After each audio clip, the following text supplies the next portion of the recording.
Greetings and welcome to another woke bullshit episode of Genre Grinder. I'm your host, Gabe Powers, and with me today is an extra special returning guest, Luana Saitta.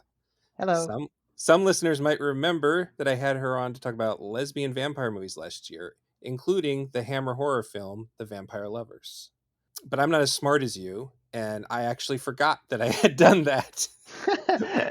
when I Okay. when I asked you if you wanted to do two more Hammer horror films about gender identity, I then after I did that went, oh yeah, we talked about Vampire Lovers last year, so I feel like I'm force feeding you Hammer stuff, which But implies I like Hammer stuff. good, It's fine. good. It implies that I'm like this massive Hammer fan when I'm like I really like it, but it took me a long time to like it because it's a very, very specific kind of tone to it. Right. That Yeah. that when I It, was in my Italian horror days, it just was not matching that energy. no, because it's I think what you can describe Hammer horror as would be horror exploitation for the Bond crowd, for the Daily Mhm. Mail crowd. Kind of conservative, Yeah. transgressive to the point where a guy who thinks Bond is really unironically cool in the 70s would respond well to it. So you'll have some boobies, some cleavage, but it's still kind of with one foot in the concerned 1950s white coat scientists type of deal. Yeah. There's always going to be like a big gruff scientist or priest that'll make sure that normality is mostly reinforced by the end, which the Italian shit definitely is not all about. I think that we got some good examples here in our Yeah. episode for today. Well, basically, the story behind this goes that I, during COVID lockdown, I bought both of these movies. I just had gotten some Hammer movies on Blu-ray because we know we were all spending money on shit we didn't need during COVID. Mm-hmm. And I watched these two relatively close together, and I knew that what two movies we're going to cover are Frankenstein Created Woman and Dr. Jekyll and Sister Hyde. And I knew obviously that Dr. Jekyll and Sister Hyde had a little bit of you know gender identity trans stuff going on, but Right. and then when I rewatched Frankenstein Created Woman, I was like, well, now Hammer had two of these movies and they weren't that far apart, and that's kind of weird that this relatively conservative group did this, and I should find a friend to talk with this about, but it Mm-hmm. should be a trans friend. I shouldn't talk with one of my cis male friends about this Right. this is like that we're not going to have anything interesting to say. We're just going to be guessing the whole time. I, um you know, I will. I'm of course only one voice, and yes. there are many other trans people out there. So, any trans people that might be listening, I apologize for not speaking to what perhaps might be more common trans. I don't know, orthodoxies. I don't know. I can only Yeah, speak about my own about my own experiences. So, I um, think I think age has something to do with it too. I think right, right, yeah, that young people can look at this stuff and take offense to it, and I don't blame them for that. yeah, for um sure. I'm definitely not one of those people who says like you shouldn't be offended by something, and just because I'm not personally offended by it, or I find the fact that it's offensive kind of funny a lot of the Right. time. But yeah, I mean, these are definitely, this is going to be, and I'm going to do my best not to be all I me about this particular episode. I know I have a habit of just talking to fit anytime there's silence, I just start talking about myself. Yeah. So um I'll try and preempt that. I'll try and yeah. be as aggressive as possible. I don't know. I think it's an only child syndrome. I think it's being an Oh, only you're an child only and being, child. Right. yeah. Well, I'm not anymore. My dad got married and had a kid much. So I have a half brother who's considerably younger. He's just turned 22, I think. So he's like Okay. 23 years younger than I am. So I still I grew up an only child, and I think that I had a way of like, I need to talk because I'm in the room with a bunch of grown-ups, and so I'm just going to yammer, and I don't think I ever outgrew it.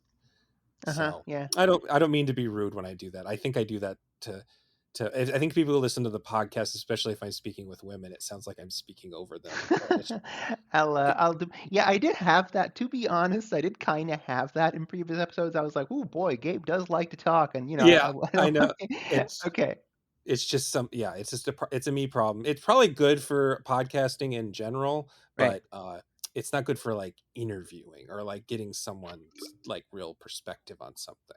right, right. Okay, So, I'll do my best to be as aggressive as possible in this particular episode. but just to go opposite of what I all just said. Here's what I think about Okay, do about this tell. about this whole trans horror business. Right. Um, and so I know that, and I should specify I am white, male, cis, straight. I heterosexual. I think that's been clear on other podcasts, but in case it's not, I'm monogamous to a fault. I am just the most boring person, gender and sexuality wise. But I do have a lot of queer friends, and a lot of them are horror fans, and I enjoy that they enjoy finding representation where they can find it, Right, right, and I know that that means that they often identify with villains and really negative stereotypes. right. There's whole books on this. There's a cool Shutter documentary that our friend Phil co-produced. Hmm, If you hmm. want, yeah, queer horror stuff. And so I know the thing I really like about trans movie fans, but especially horror or sci-fi or other genre stuff, is that you go to Letterbox and a lot of them will have like a list of their. I think I'm taking this word from you actually. Trans canon. I can't remember if it was I you. do, in fact, have a letterbox list that Yeah, is called Transcan. so Yes. I'm taking your word trans canon, but I've seen other people with these sort of lists of movies that like to them are the trans canon. And Hmm. like I should say like one of them I feel so stupid for not getting is Battle Angel Alita was on a bunch of the lists, and I Right, was like, right. what is it about that movie? And then I was like, oh shit, everything about that movie. And then I was like, oh, I hope they make a sequel, because I don't know if you've ever read that comic, but there is a semi-regular, explicitly trans character that pops up later in Oh, the that's cool. series.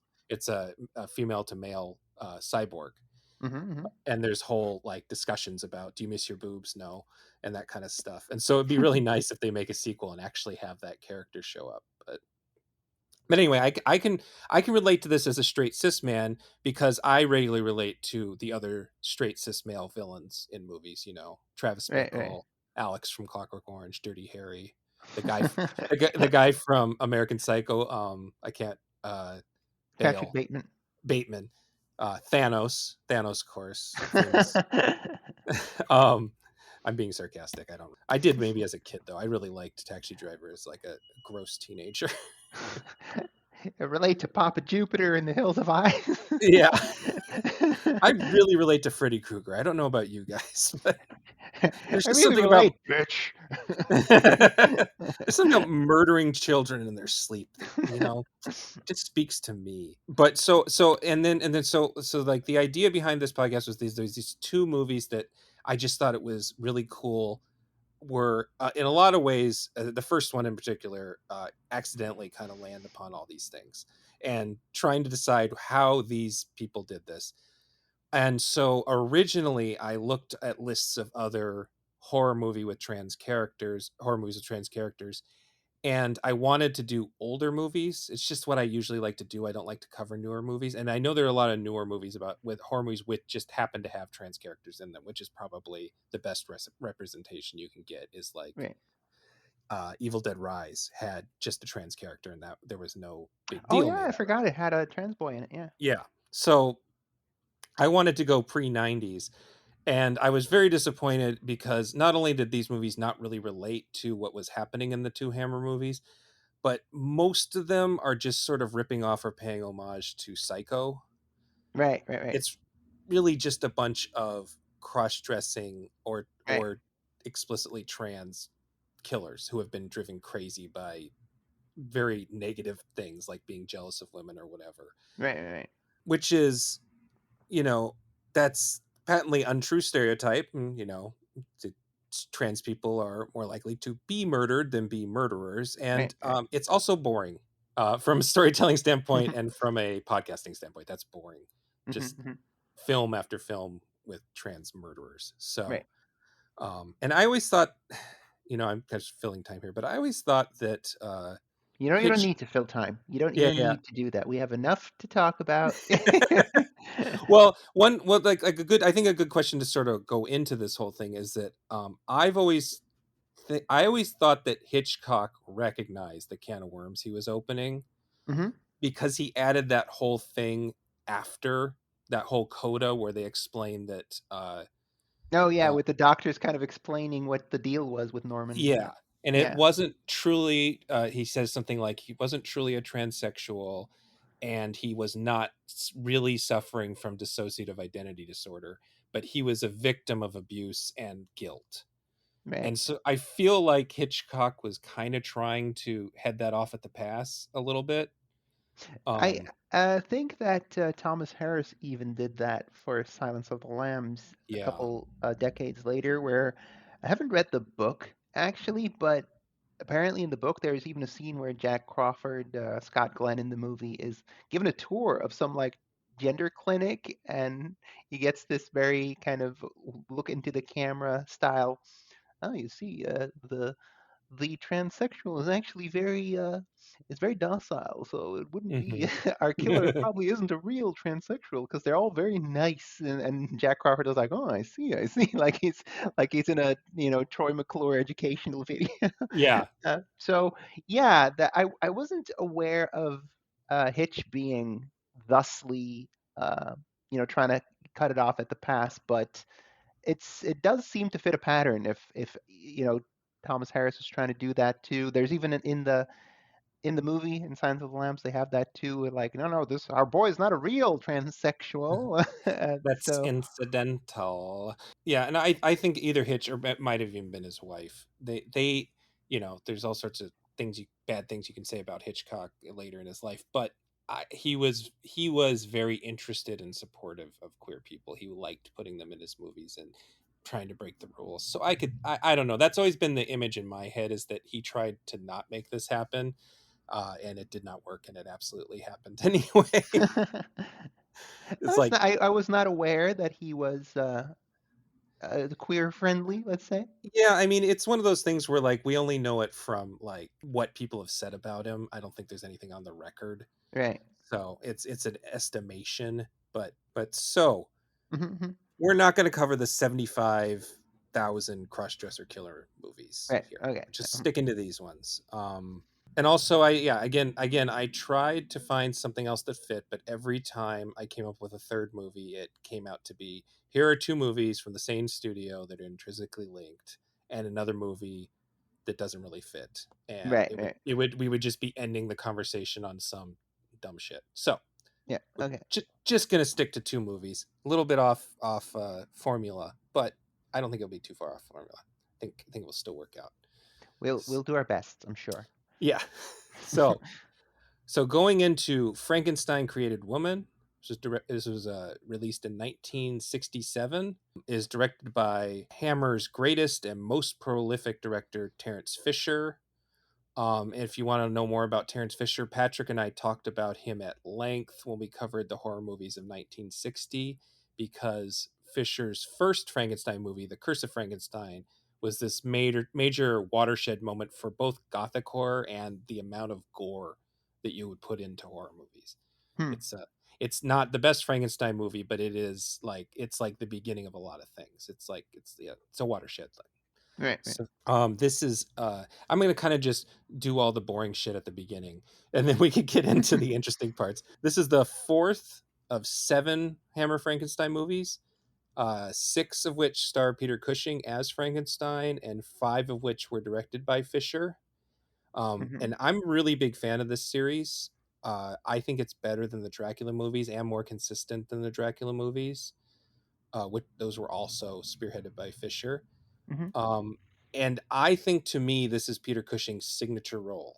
Oh yeah, God, indeed. Yeah. He is so cool. Like even if the movie doesn't have much going for it, Hmm. whenever he's on screen, it's Like he owns it. He is like he will absolutely just wreck anyone he is in the scene with just a glance, a look, a movement, whatever, let alone a pithy line. But yeah, absolutely, Cushing is phenomenal as Frankenstein.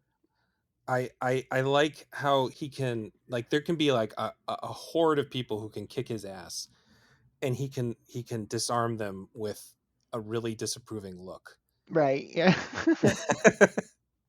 I uh love the bit when there was this guy who was like, "Are you doing witchcraft?" And like, is that witchcraft that you're doing? And he's like, "My boy, I don't think they're handing out doctorates for witchcraft, but if they did, I would be sure to have one." yeah, I was like, "Yeah, fuck yeah, fuck you, you fucking hick."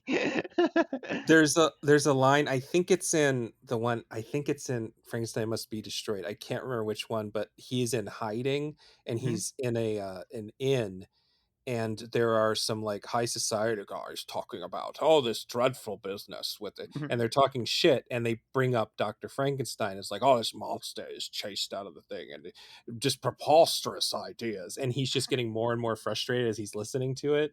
And Mhm. then eventually he goes, "Oh, I didn't know I was in the presence of other doctors." And they go, "Doctors? We're not doctors." And he goes, "Oh, pardon me, I thought you knew what you were talking about." And it's just like, and they like, "Oh, what, how dare you?" And it's like my favorite Peter Cushing moment. Like, it's even better than the "we have to evacuate the Death Star." In our moment of triumph, I think you overestimate their chances. Like there's just, he's so, and it's so funny because he's such a sweetheart in real life. Yeah, that's yeah, he's a absolute legend. I mean, whenever I whenever I deem a actor above the material that they're in, I call them the something something Peter Cushing. Yeah, Like, yeah, yeah, like Peter Cushing would fucking show up for $5 and a sandwich. He was he would be like the only actor in a Godfrey Ho movie that wasn't stock footage. you know, yeah. like he would just dutifully fucking do everything, and he would give it his all. He would never phone it in, and yeah, it's a delight to watch. And I think the reason a movie like Frankenstein Created Woman is fun to watch is because of Cushing's energy, because of the Hammer vibes that go along with it. And I think everyone who is in a scene with him tries to match his vibe, even if they don't reach his heights. But everyone Right. wants to make the scene work because they're with Peter damn Cushing. And I've always liked how it's like a contrast to Christopher Lee, who was the other big Hammer guy, and they were even very close friends. But Christopher Lee was sort of like resented everything about being a Hammer guy, Yeah, and absolutely. would refuse to do things, and Mhm. like storm off and stuff, and just the opposite. I Yeah, also I think he remember is. there Oh, was go. there was a Dracula sequel where he just said, "I'm not going to say any of my fucking Yeah, lines," and I think that's Prince of Darkness. I want to say Dracula, Prince of Darkness. Yeah. right, right, right. Yeah, and like he had lines, but they just cut them all out, and he's just quiet for the whole movie. Hmm. Uh, yeah. Yeah, he was. Yeah, it was different. And the other thing I always think about Peter Cushing is that he is the best hair actor in the business. His, and I should have said something to you before you watched the movie to watch out for it. But there's just, he'll have very nice hair, and as the movie, as things are getting worse, it just becomes more and more mussed, and it's always the thing that happens, and by the end Frankenstein's hair is always like in his face, and he's trying to shove it out of the way, and he just he thinks of his whole body, and the hair acting is just my favorite part of it. Yeah, that is correct. Oh God, yeah. I wish Yeah, I'd looked out for it. next time you watch Peter Cushing movie, especially where he's a bad guy who things go wrong for, it's just hair, just his hair is wonderful. He knows how to work his hair and his cheekbones and his voice. That's our boy Cushing. So Frankenstein Created Woman was actually shot on a lower budget because Hammer was trying to get out of, as far as I understand the things I read, they're trying to get out of the just horror thing because they thought it was on its way out, and they were spending a lot more money on these sort of cheesecake adventure movies. One Right. Million Years BC being the big one that made them a lot of money. So Hmm. a lot of what would have been Frankenstein money was then moved over to make fur bikini movies, basically. I get it. I get it. Yeah, and so like what you were saying, Cushing would always be up for it. Well, you can keep making Frankenstein movies because you can reuse sets, and Cushing will show up for a paycheck. Right. Yeah. Hmm. Unlike Lee, who will say, "No, this is stupid. I don't want to do it." And it is starring the woman that Frankenstein creates is German actress Susan Denberg, Yeah. and she is we're going to talk about a much more famous actress for the second one. She is not a particularly prolific actress. She was in the famous Star Trek episode Mud's Women. Oh, she was one of Mud's women. She was one of Mud's women, Right. and she had a Playboy spread that got her this particular job. Of um, course.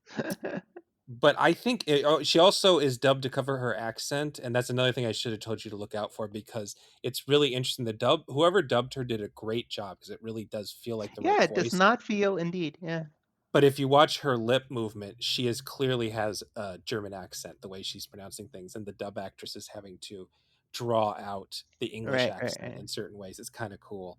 But I think it is a good performance, even if it's dubbed. I think, and dubbed, and from someone who's mostly a playmate, I think it's a pretty good Uh, performance. oh yeah, for sure, for sure. Indeed. Like I've definitely seen like Hammer vixens, let's say, be a Y- bit rougher. Yeah, So no, yeah, this was definitely not an embarrassing turn considering her background, indeed. and It she was kind of funny that she kind of, why did Frankenstein and Dr. Hertz kind of decide that she needed a glow up right. from Yeah, well, that's actually one of my questions I was going to ask you. So I'll say quickly, I'm not going to read usually I've been doing the letterbox synopsis, but this one is just the whole movie. So I'm just going to sort of like, there'll be spoilers obviously, but I don't want to just read the whole movie. So the bulk of the movie is, this is Frankenstein sequel, so Frankenstein can't use his hands. He's messed up his hands. That's one bit of continuity throughout these movies. And so he has a new assistant who's an older guy this time, and who's very charming.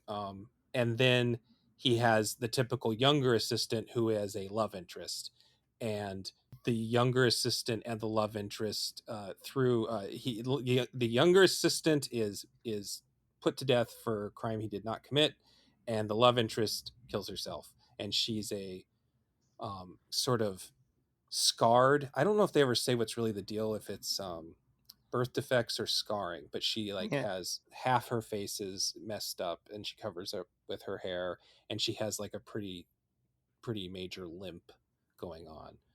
right, right. And so the thing this time is obviously, other than the fact that Frankenstein Created Woman obviously is saying it's going to be a lady brought back to life in this one. The weird thing about this movie is that it's all about Frankenstein trying to capture the human soul.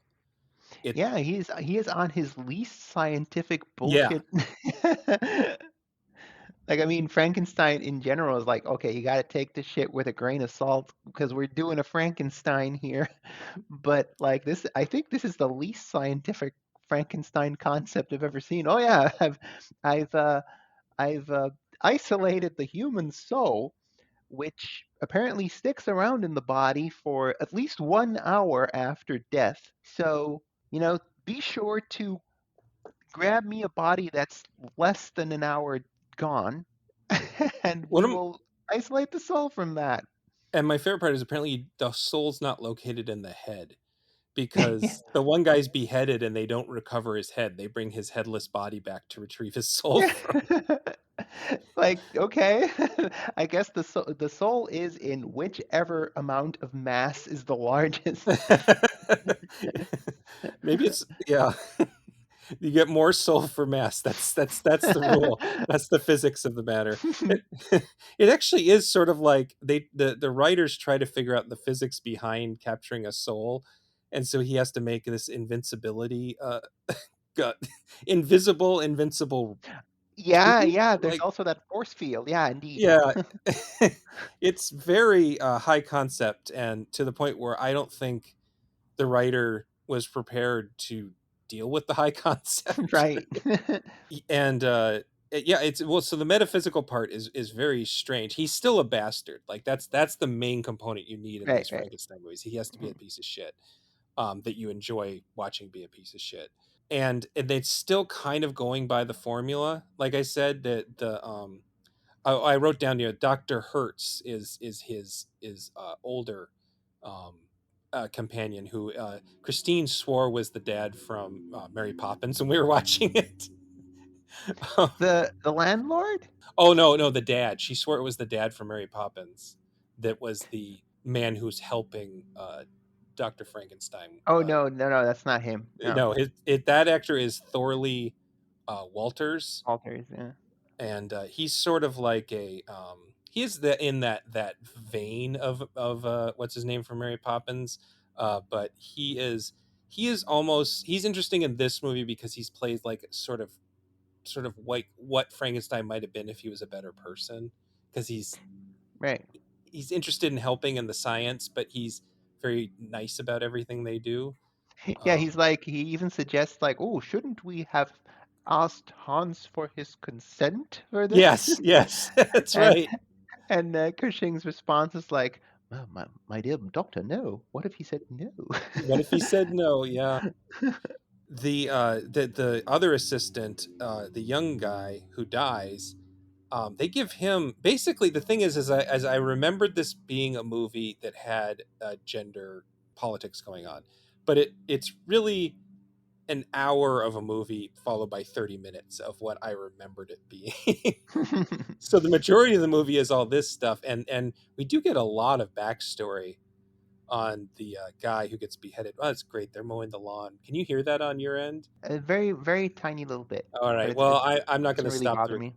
okay, I'm not going to stop the recording. So, if listeners, I apologize for the lawn mowing in the background. Pretend it's like a Frankenstein device of some kind. I don't know. Some nice buzzing. Equipment. Actually, Yeah. yeah, that's a good segue. I do, for how unscientific it is. I do like the fucking giant electronic like mining equipment that they use to. The big bars that melt the Yeah, rock. they have to like create nuclear fission to to do this. Basically, it's like steam powered nuclear fission. Yeah. um I do Hey, enjoy all that stuff. but hey, return on investment. We made an invincible force field and we caught the soul. So, that's Yeah, I'd build a fission reactor for that. like how far are we from World War I at this point? Maybe he could sell the force field to the military. To Oh, is the he in Axis Germany? powers, yeah. Shit, is he in Germany at this point, or is he yeah, I think he's in Germany. We don't He's want him still in in Japan. Germany because all the signs are in German. And the cops have the spike helmet things. I Yeah. remember this now. It's just Hey, because they have British accents that I'm thinking they're in Britain. uh-huh. Yeah, Hey, maybe.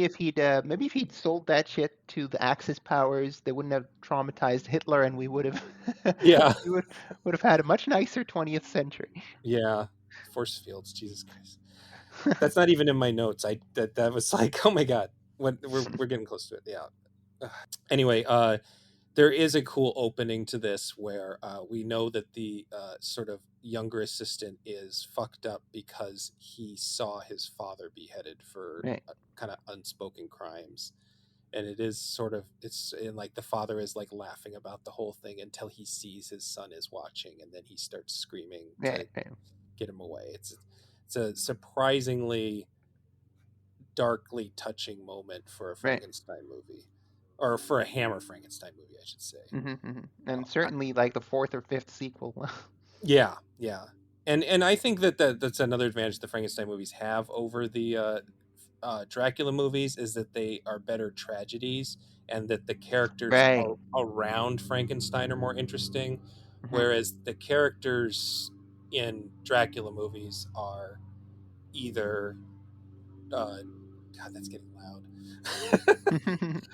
They're either vampire hunters. They're either Peter Cushing, vampire hunter. He's also really good in that role, or they're just victims. It's like a slasher movie almost, where Right, like right, right. you're not really too concerned with them. So I'd have to rewatch all of this series to be sure, but I think this is the most heavy-handed in terms of the class theme. they have these scenes. Christina is the name of the woman with the, who is going to be brought back to life, but early in the movie is all scarred.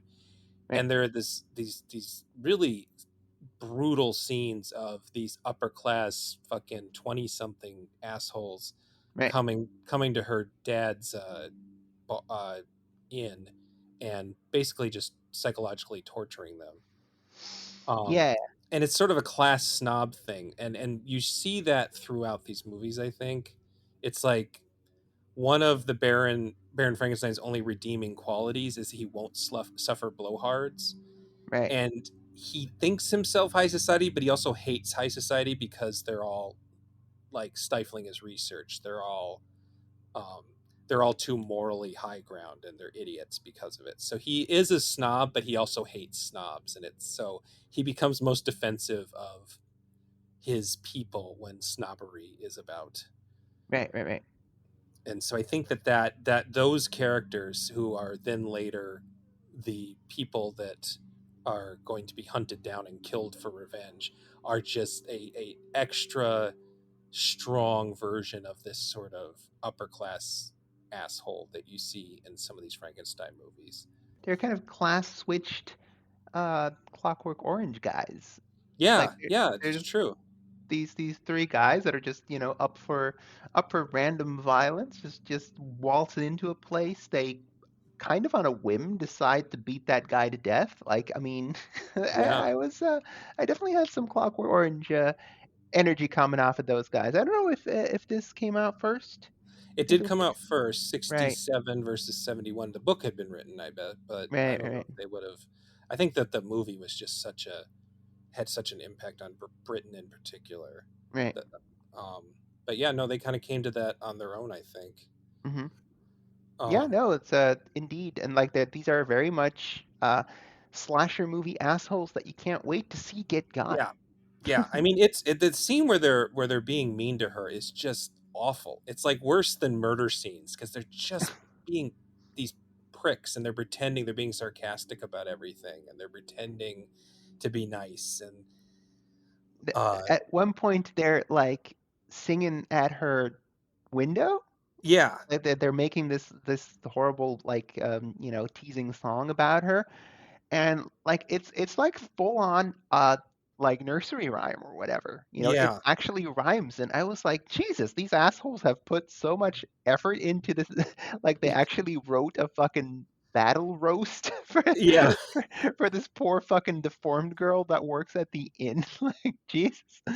yeah, I mean, considering what assholes they are, I feel that the comeuppance could have been even more grand guignol, you know? yeah. Like, Well, sorry. oh no, I was going to say I will get into that later, but I do think that is one of this movie's failings is that it's actually not very violent at all. Right, right, right. Yeah. And it it's made well after horror Hammer was doing gore, and they they definitely do not go full bore gore or full bore full bore nudity.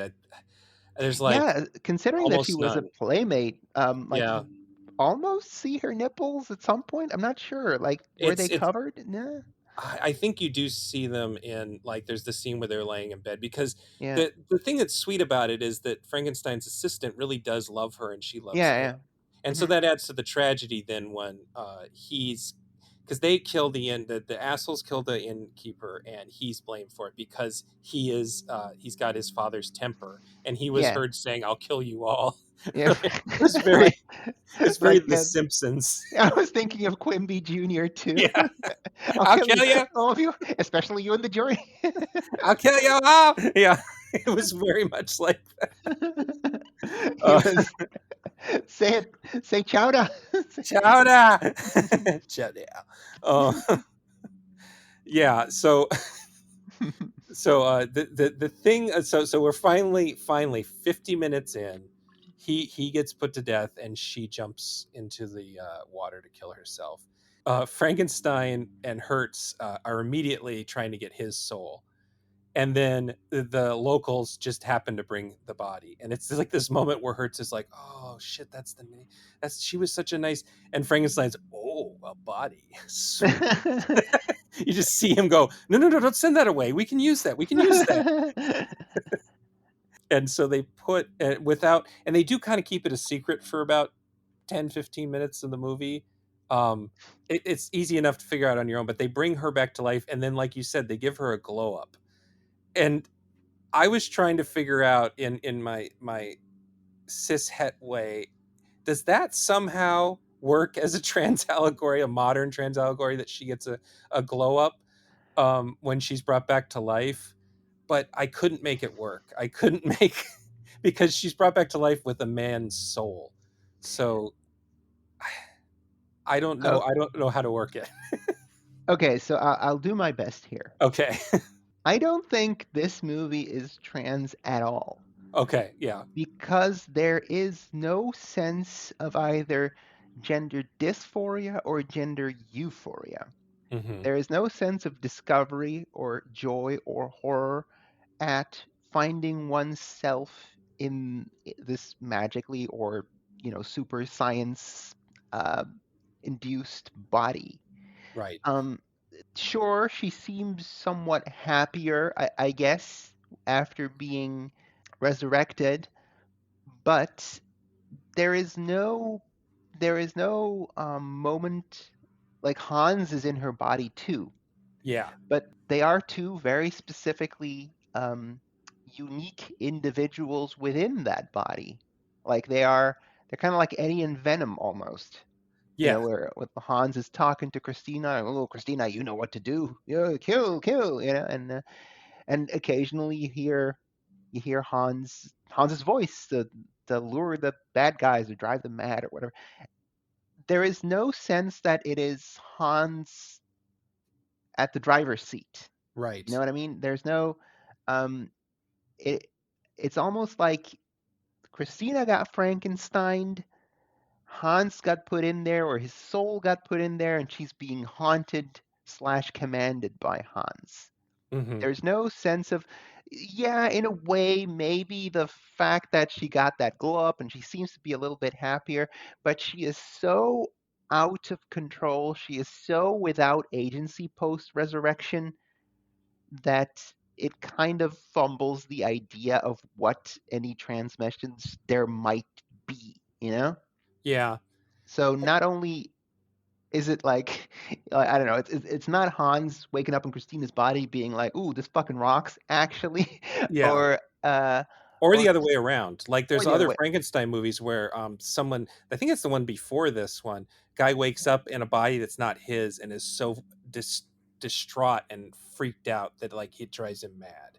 Like Exactly. That would in fact indeed be a dysphoria exactly. allegory. Exactly. Yeah. But no one seems too fucking bothered by this resurrection. Neither Hans nor Christina. Like Christina's kind of out of it. She kind of has Hmm. to, regain her footing.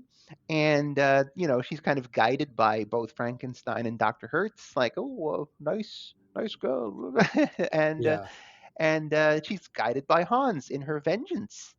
Yeah. Hans is completely the guy that says, "You know what to do. Let's, we gotta get vengeance." Hans is the guy at the end that says, "Well, we did it. You know what to do now. Throw yourself in the river, bitch." Check yourself in the winter. We're all done with this. And Which, even Frankenstein actually tries. It's like the most human thing Frankenstein does the whole movie. He's like, no, no, no, yeah, wait. Like I'm sure God. it's because it's his creature and he doesn't want his creature, but at the same time, I think maybe the most queer thing about this movie, from my point of view, is the fact that Frankenstein and Hertz are basically my two dadding the whole thing. I was thinking the same. Like they seem to be two happy dads Yeah. doing like they're I was almost thinking of because Cushing actually did play Sherlock at one point. They're kind of Hmm. Sherlock and Watson almost Hmm. that in that manner that they often get shipped together. Like here you go, have a fucking daughter. Uh, Yeah. no, yeah, the you nailed it, Gabe. That's what I was thinking too. That was that scene feels to me the queerest bit about this movie because there is so much um fertile ground there, you know, if Yeah, like specifically that whole plot point about like Frankenstein is isolating the soul this time. Like yeah. literally a person's identity will be unmatched from their body, you know, like okay, there's a lot to go, but like no, we don't do nothing with it. Um I read somewhere that after the success of Curse of Frankenstein, they shot a pilot for a show called Tales of Frankenstein. Uh, Okay. that they were wasn't with Cushing, and I don't think the pilot ever was shown anywhere. But they were co-producing it with, I want to say Universal, but there was someone Yeah, besides yeah. I there Hammer. was some sort of like thing where they got rights from Universal because they Right. wanted to use the Frankenstein makeup specifically. I think is Oh, what I right, remember. right. Okay. Yeah, So, and Hammer and whoever the fuck the other partner was, let's say it was Universal. Sorry, listeners, if you know who it was, yeah. then by all means correct me.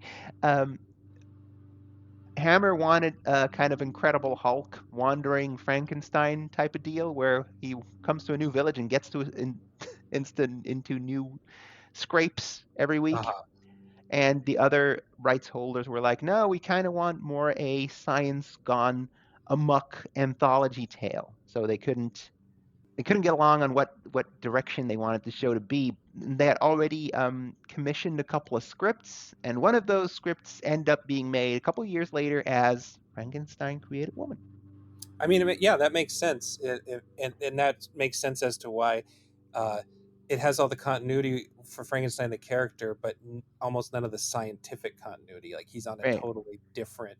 In the other movies, he is very specifically continuing to do the same thing over and over. Basically, it's very right, right, right. formulaic. Hmm. And then to the fact that there is that sort of gay subtext between him and Hertz, I know that there are a lot of people who look at the series and the fact that the only people he's very close to through most of them are his young, handsome male apprentices, and they Right, think right, of right. that as like a gay coded. But I think it's more like personally, and I don't want to tell people what to think, but and personally, I see it more as like Herbert West, the Reanimator. I Right, don't right. think of him being in love with Dan, Dr. Dan, whatever Dan's last name is. Hmm. Yeah, I don't, and I don't think of him as being jealous of Dan's girlfriend. I think of him thinking that's all a waste of his time. right, yeah, yeah, yeah. And I don't think that Herbert West really is capable of romantic love.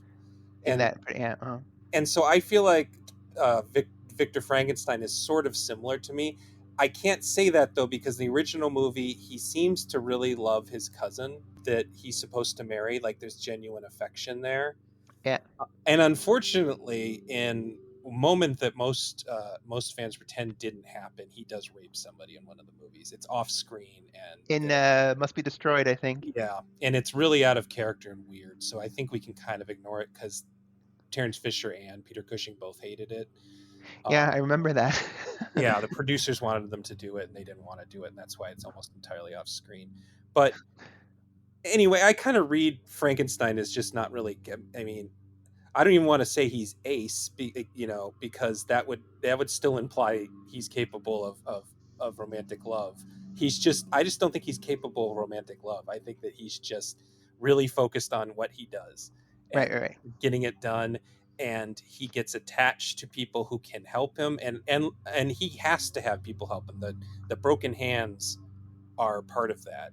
right, right, right, He has to depend on these young men, and he chooses young men, I assume, because he's going to like pass it on. And so much of his research is about having children without sex.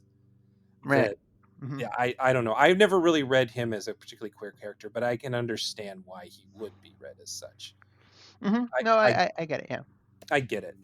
Um, but that's where I land on that. And then yeah, so I'm looking at my notes and seeing I think that not only on this rewatch I had it. I think I was confusing things that happened in two of the movies where I was confusing. I think it's the one before this where like I said, the guy wakes up in the wrong body and is freaked out, and I think I was remembering him waking up in a woman's body and confusing it with this movie.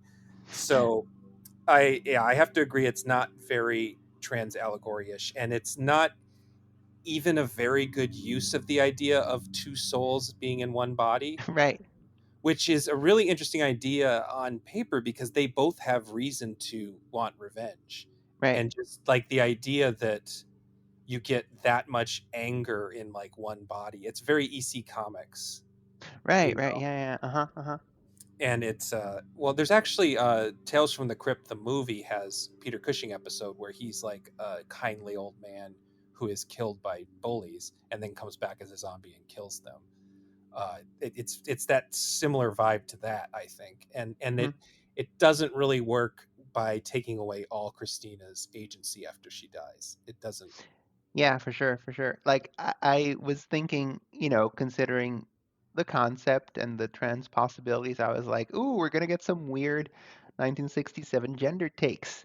Mhm. Um, and I guess, like you say, by taking away Christina's agency even more after she dies, even though she becomes supernaturally strong and whatnot, Yeah, and she needs to be guided by the disembodied spirit of Hans entirely. I yeah. was like, I guess we did get some weird 1967 gender takes Yeah, women all behind every good woman is the trapped spirit of a even better of woman. a man. And I love that she went to get his head. Like, Yeah, don't you know that's not where the soul is? yeah, It's we all know some this. broad. Yeah, yeah. I think that like this is one where if you remade it, you could do some stuff. Like I feel like these conservative older, these are guys who made these movies were alive during World War I. They're pretty old. Jeez, yeah. And I feel like the way to do the horror movie version of that for them is the horror of waking up a woman and Right. just like how awful that would be to a conservative British man who was born in the early 1900s. It Right. just this fucking sucks. Why am I stuck in this body? Yeah. And then yeah, then have a whole bunch of nudity by but then yeah, they don't really do that. It's a movie I do like a lot, and I used to call it my favorite Frankenstein movie, but rewatching it in this context, overhyping myself for something that wasn't there, I think it's fallen maybe a couple slots. It's still, I think, overall a pretty cool movie. um I have a couple of little notes of things I like about this movie. I said I like that the soul capturing machine is a little bit like the Ghostbusters containment unit in the way it looks. Right. And I wonder if at some point someone involved with Ghostbusters, like I don't know who made the production design, but maybe they saw that. Mhm. And I laughed really hard at the part where they're in the carriage, and Christina and some random lady are in a carriage taking a trip when Hans is being beheaded, and the lady in the carriage with her goes, "Oh, there's a execution Hanging, happening! yeah. Hurry, driver! Hurry! Go faster so we can see, driver!" Such a darkly comedic moment. And yeah, I guess I talked about all the other things I really liked. I have just a couple more suggestions for people who like are interested at the idea of female Frankenstein. There is, of course, the Bride of Frankenstein, the original, which is the first stop on queer horror is to watch Bride of Frankenstein and all the weird shit that James Whale put in there. And then if you're really into the idea of Frankenstein being a lady, there is a Italian film called Lady Frankenstein, where Frankenstein's daughter takes over the family business. And Okay. then there's the post millennial sad girl classic May, which is Hmm. about a lonely woman attempting to create a Frankenstein monster companion with the body parts of people she loves. Right. Um, but that's a great movie with a very interesting take on the idea of Frankenstein, uh, and totally unscientific, unsci-fi version of the story. Okay. But yeah, I mean, I guess that's all I really got on this movie, which I still recommend people watch, but maybe don't watch in mind thinking that it's some sort of queer classic. Yeah, I would say, I definitely enjoyed it, but you wanna see Peter Cushing Frankenstein, I would just go for Curse first. Yeah, yeah. I mean, the first The only one I really don't like is the one that doesn't have him, that was sort of a remake, Right. uh, horror of Frankenstein. It doesn't really work for me. But Hmm. actually, more than one, I think three of them have Darth Vader actor as Frankenstein. Two or three of them do. Yeah, Uh, yeah. Monster from Hell does. I know.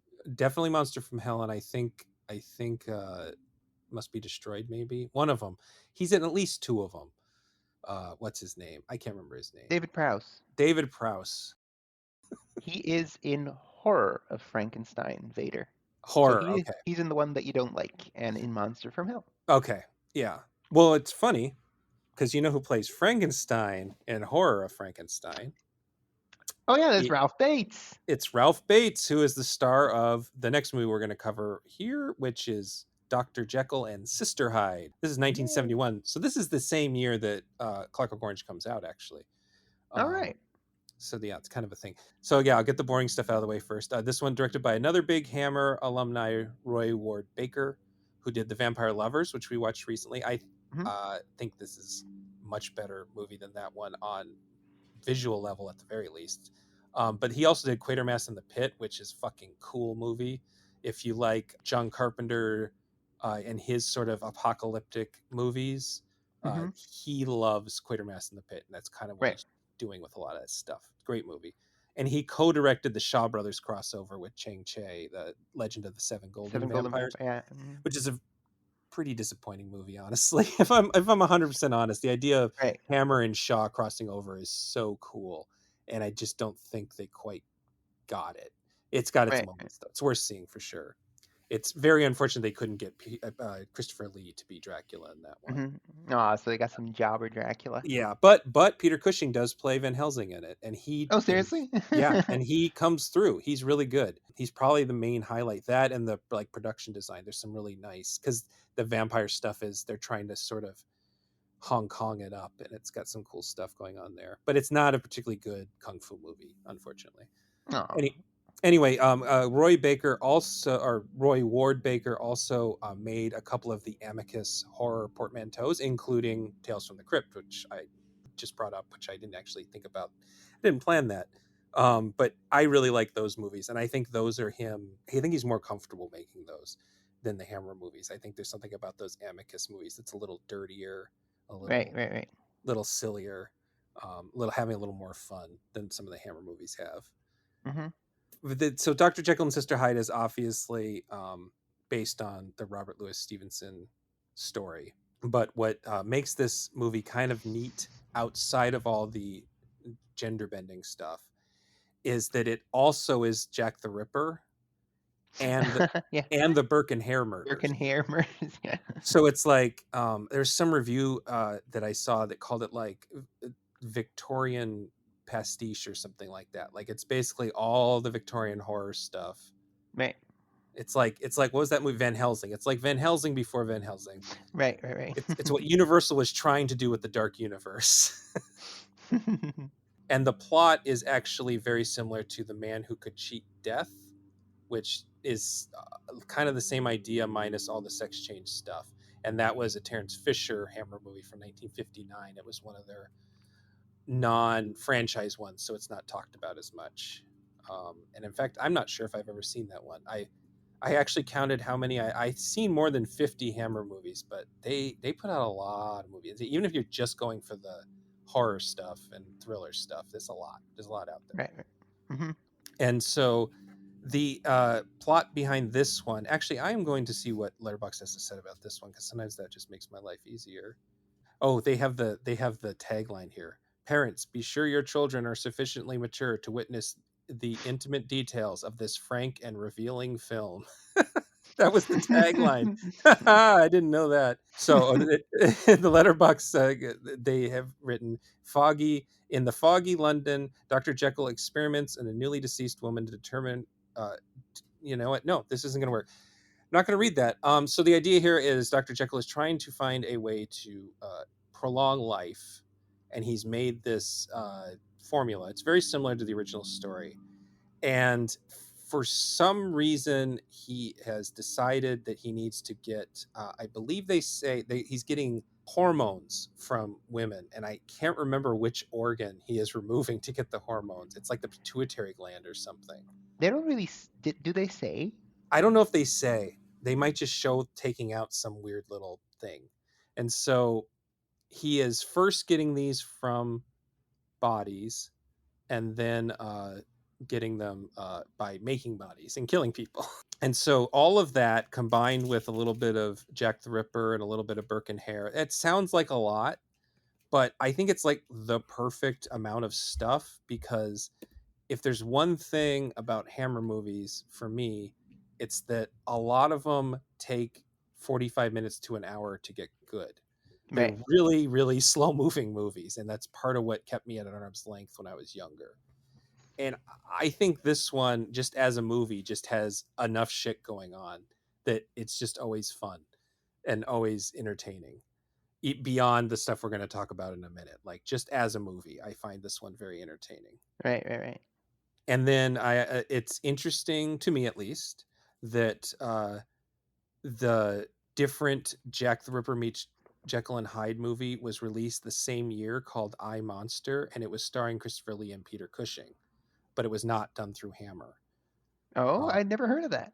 yeah, it's not as good. But it's more just Dr. Jekyll and Mr. Hyde. For some reason, they couldn't use there was some sort of rights issue. I don't know what it was. So they called it I, Monster. Hmm. And yeah, and it was released like less than a month after this movie. And then also, right, like within a month, Hammer released The Hands of the Ripper, which is being shot at the same time, which is about the adult daughter of Jack the Ripper being possessed by her father's murderous intent. In classic Frankenstein Created Woman Right. manner.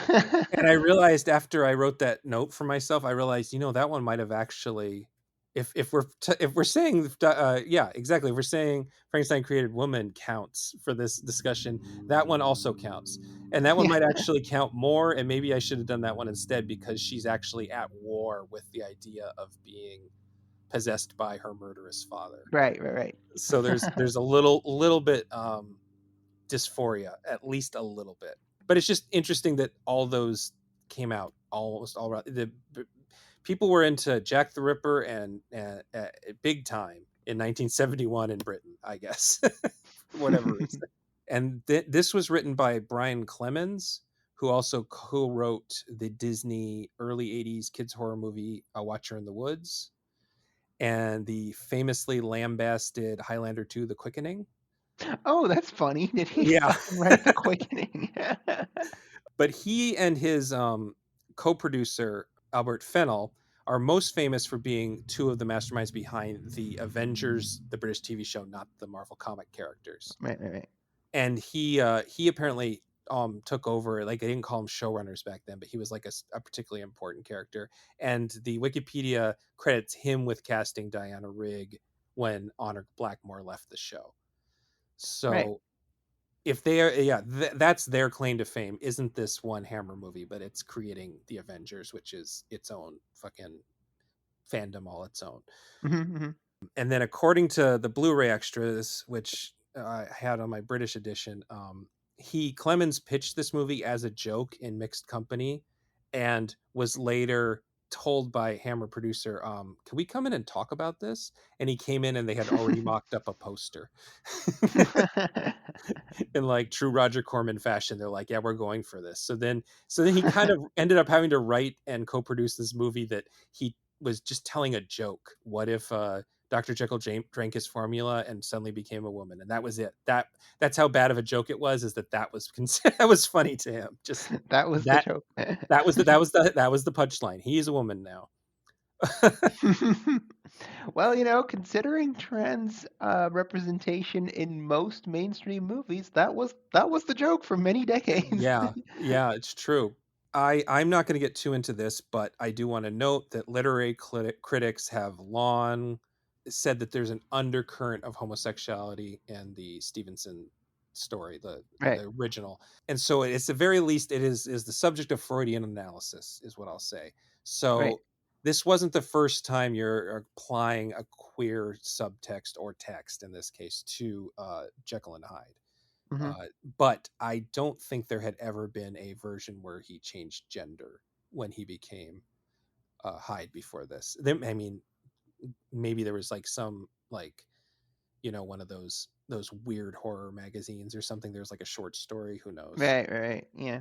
The Miss Hyde, Sister Hyde. I'm sorry, I keep saying Miss Hyde. That's a different movie. Dr. Jekyll and Miss Hyde is a comedy with With the Sean Young, I think, right? yeah, Sean Young, who is in maybe the most It's transphobic. transphobic mainstream movie of my lifetime, hit movie at least, Ace Ventura. So I don't know if that movie is also particularly transphobic. I would assume it's mostly jokes about, ooh, I'm in a sexy lady body, You're right, right. It's like kind of most wild that Sean Young is like in multiple. two. Well, yeah, exactly. Well, what sucks too is that apparently she's kind of gone off the deep end. So I wouldn't be surprised if she's a turf or whatever. Oh, yeah, yeah. Like I'd heard at least anti-vax or something. Yeah, I wouldn't be surprised. I'd be disappointed, but I wouldn't be surprised. Yeah, let's not look into it. That's not. Let's just pretend we don't know. I suppose you could also read a lot of trans, if you want to read some trans subtext into to Blade Runner, because people Oh, not yeah, knowing yeah. not knowing they're even not human, not knowing they're not robots, and then you could read it in there. She's well, yeah. I don't know. I'm not going to go through her whole filmography, but there's probably some more there if you really want to look for it. So Sister Hyde is played by Martine Beswick, who is a much bigger star than Susan Denberg was. She is a Bond girl, which is something that you were mentioning. Bond girls and Hammer Swing Queens. It's a real big overlap. Not Yeah, only in absolutely. not only in like the actresses who were in both, but the fact that lad mags were really into both those things. So you'd have the Hammer and the Bond pinups and stuff like Right, that. right, right. Absolutely. But she was in two Bond films as different characters in From Russia with Love and Thunderball. Hmm. And I don't she quite remember what she was in Thunderball. She was one of the fighting Romani girls in From Russia with Love. she's one of the major characters in Thunderball. And Thunderball is a very long, kind of dull movie that I Uh-huh. do enjoy. I actually think it's one of the best looking Bond movies. But yeah, a lot of people don't like Thunderball. It's a little too much. So yeah, you can't be blamed for forgetting anything that happens in Thunderball. Mhm. What, you don't like a tarpaulin being nailed to the seabed for 20 minutes? Here's that same shot of guys going staged right again, swimming stage. Here they are again. Yeah. Um, but she also played opposite Raquel Welch in 1 A Million Years BC. Yeah, she was the bad girl in 1 Million Years. She's the brunette. She's the savage one. Um, and then she's in for me, just from my standpoint, she's in Damiani's top tier left wing spaghetti western, A Bullet for the General, which is, if you want to get into Zapata westerns, that is maybe the vital one, I would say. Hmm. Some subject I might cover someday on this podcast. Interesting thing. She was born in Jamaica, which I think is neat. Oh, She yeah, is, cool. Very Bond. yeah, exactly. Yeah.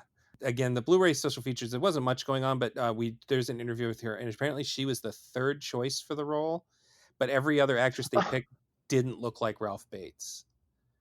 And that's kind of cool that because like that's the thing that I liked about the movie. Beswick looks like she might be a really well transitioned Ralph Bates. mhm, And the fact that I'm learning now that they actually went through actresses and were like, no, we actually want some resemblance with Bates. yeah, That's kind of cool that they were actively looking for that.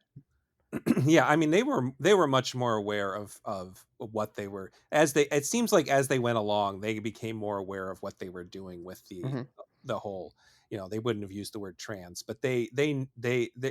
We'll continue talking about this, but yeah, they were thinking about this stuff. They weren't just randomly making making Christina look sexier for no reason. Right. Yeah, and Ralph Bates. So yeah, he was the Baron in the horror Frankenstein. He's in the Taste the Blood of Frankenstein of Drac Taste the Blood of Frankenstein. Taste the Blood of Dracula, which I think is my favorite Hammer Dracula. Right. Um, and he interesting, like little meaty behind the scenes thing. I have no verification of this, but it appears to me that he left his wife for actress Virginia Wetherill, who is one of the sex workers who gets killed, that he murdered. And she is unfortunately also the rape victim in A Clockwork Orange during that sort of scene where the opposing gang is trying to rape somebody. No. So she played people who were killed and raped in movies, but apparently love blossomed, because yeah, according to his thing, he married her. He divorced his current wife the year after this movie came out and married her the year after that, and it just seems too coincidental to me.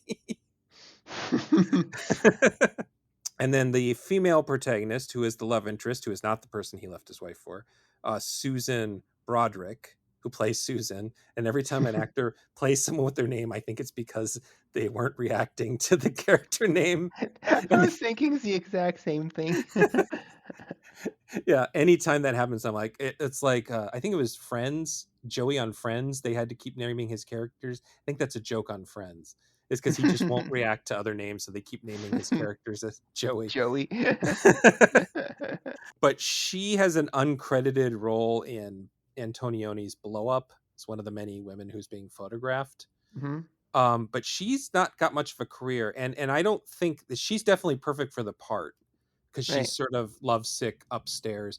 They do the whole the lodger basically, where there's this guy who is lodging in the home of this nice family with a daughter who is just entering adulthood, who is right. interested in the tenant. That's exactly what happens in Hitchcock's The Lodger, which is the point of that movie, is that everybody in the neighborhood decides that the lodger is Jack the Ripper, but he's not. So Okay. this sort of took that formula and made it, but maybe he is Jack the Ripper, basically.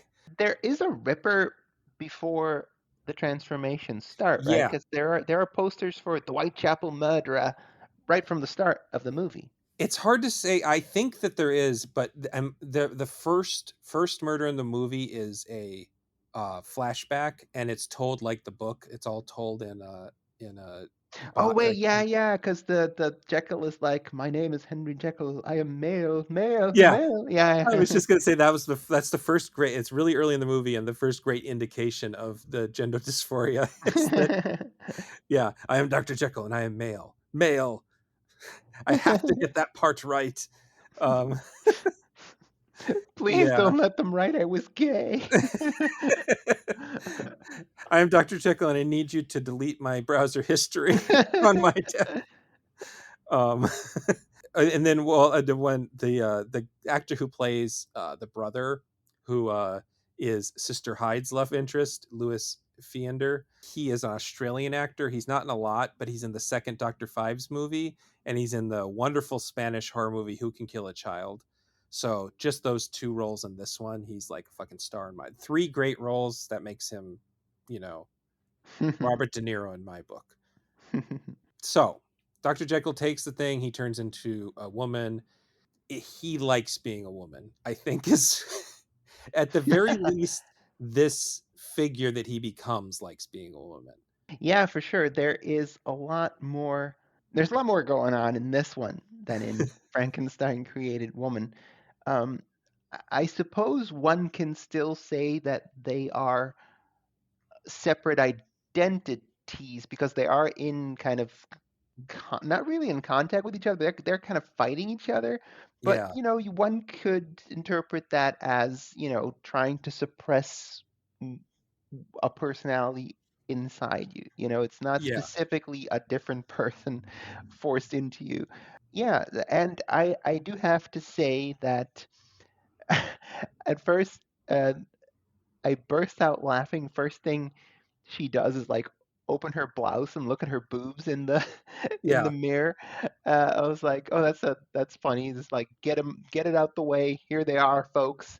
yeah, And but then she touches him and she starts laughing, and I was like, no, yeah, that is really cool though. That is a very particular type of joy that you don't often see on screen.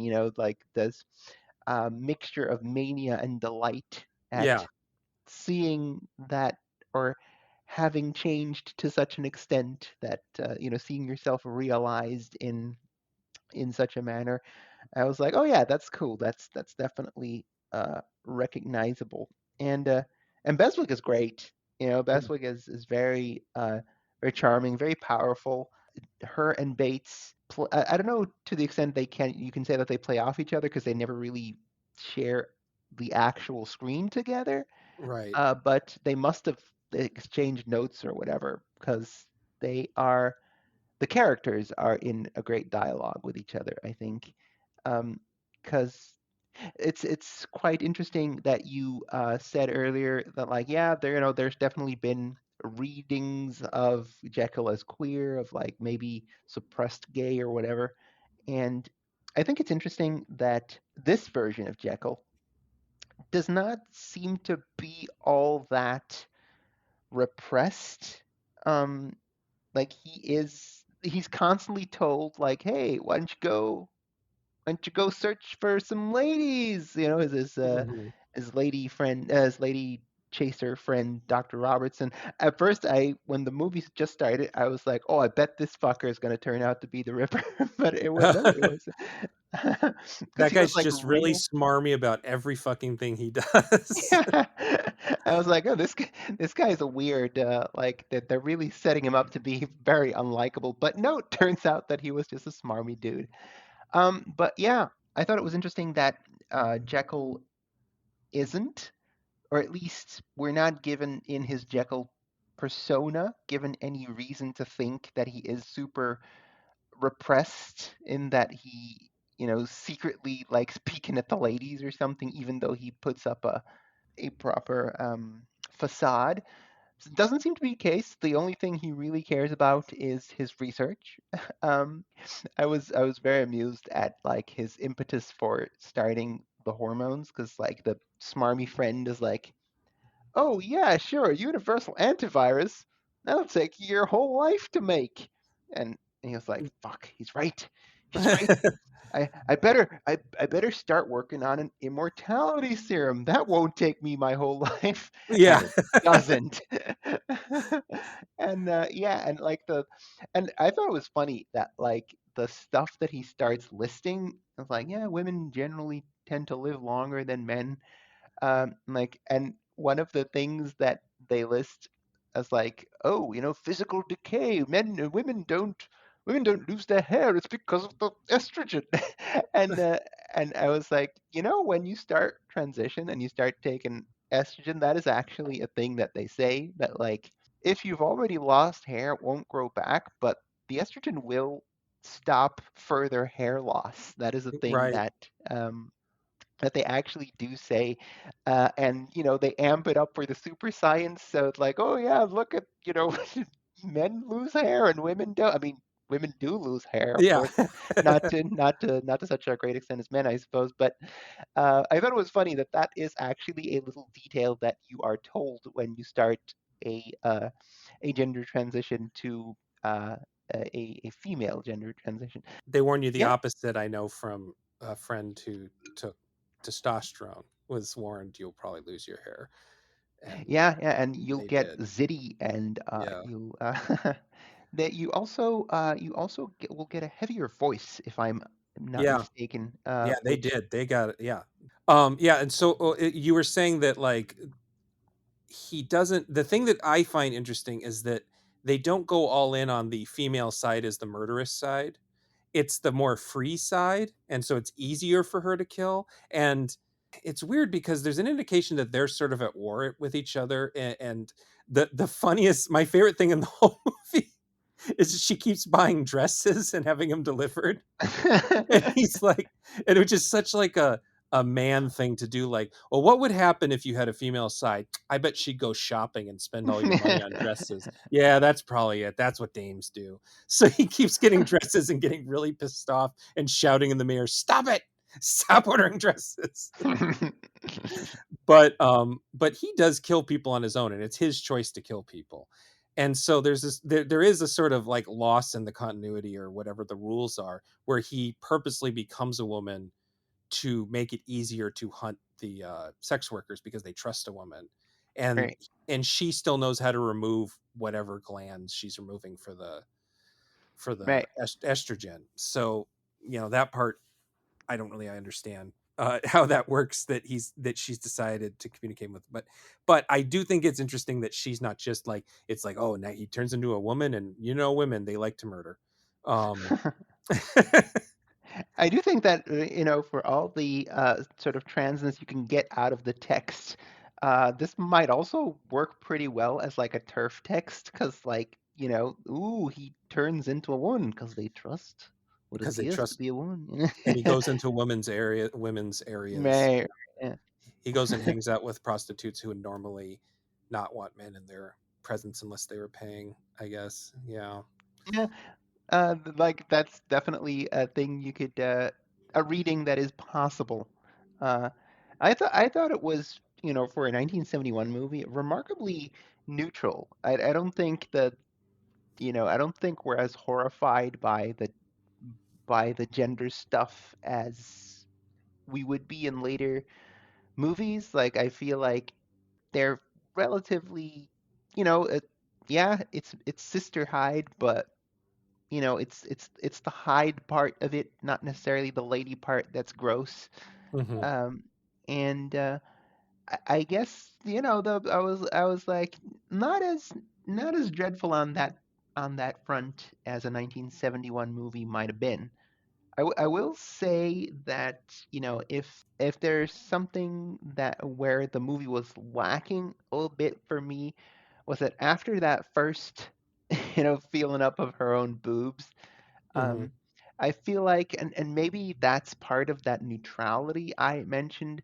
There's not much of an indulgence of Sister Hyde's like joie de vivre after that. Like, yeah, at best, I guess she orders a dress. She has the makeout sesh with the brother, Yeah. and that's it. She doesn't go and live it up as Miss or Sister Hyde. She doesn't. You'd think that it's fairly muted. Um, I mean, there's been scenes in other Hammer movies where women are dancing at pubs, and it like fills a lot of space in the movies. So like, yeah, maybe one scene of her going to the pub and dancing and sitting on laps and flirting with a bunch of right. men. Uh-huh. Yeah, well, one thing I was trying to decide is, I think that, because transness was probably not on the filmmakers' minds, but they definitely are dealing with the possibility that Jekyll is gay. There's a part where Susan's brother makes the comment that he may be impervious to women, which is Right, basically right, a polite gay slur. right, right, right. And he seems to love Susan, and so I wanted to say that it was like a bisexuality thing, but I'm not sure if she's even that interested in the brother, or if she's just enjoying the idea of um being able to seduce somebody as a woman. I don't know, Right. maybe she's actually interested in, but it seems like the sexuality is actually more on the filmmakers' minds than the gender change. Yeah, I was thinking the same actually, with like she instantly goes to, because that feels like the greatest indulgence that Sister Hyde does. Hmm. Like that's the longest time we spend on her doing a thing that is something wild that Jekyll would never do. And what is it? It's making out with the brother.